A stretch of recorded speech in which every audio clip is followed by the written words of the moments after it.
आने वाले एपिसोड में आपको देखने को मिलने वाला है एक बहुत ही बड़ा और धमाकेदार मोड़, जहां समीर आखिरकार उस खतरनाक जगह तक पहुंच जाएगा जहां कविता ने रिमझिम और दिया दोनों को कैद करके रखा हुआ है। लेकिन इस पूरी कहानी में जिस तरह से समीर अपनी समझदारी, हिम्मत और प्यार का सबूत देता है, वो देखने लायक होगा। दोस्तों, कहानी की शुरुआत होती है उस पल से जब समीर को यह शक हो जाता है कि रिमझिम और दिया को किडनैप करने के पीछे जिस औरत का हाथ है, वही उन्हें कहीं छुपाकर रखे हुए है। समीर पहले तो बहुत परेशान रहता है क्योंकि उसे समझ नहीं आता कि आखिर वो औरत कहाँ रहती है और उसने रिमझिम और दिया को किस जगह बंद करके रखा है। लेकिन धीरे धीरे समीर को कुछ ऐसे सुराग मिलते हैं जिनसे उसे पता चलता है कि वह औरत एक बड़े से मोहल्ले में रहती है। अब यहाँ से कहानी और भी ज्यादा दिलचस्प हो जाती है क्योंकि जिस मोहल्ले का पता समीर को चलता है, वहाँ करीब 150 घर होते हैं।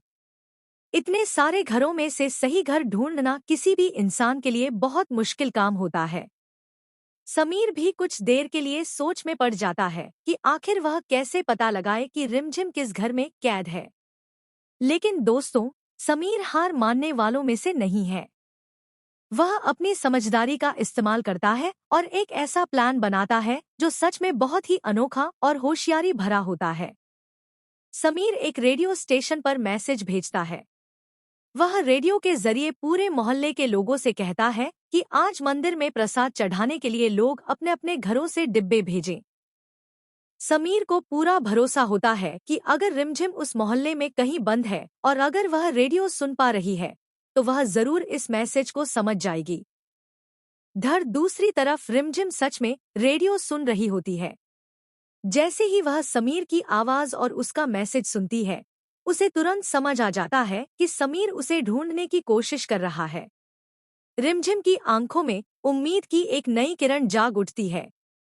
वह समझ जाती है कि अब उसे भी कोई ऐसा इशारा देना होगा जिससे समीर तक सही सुराग पहुंच सके।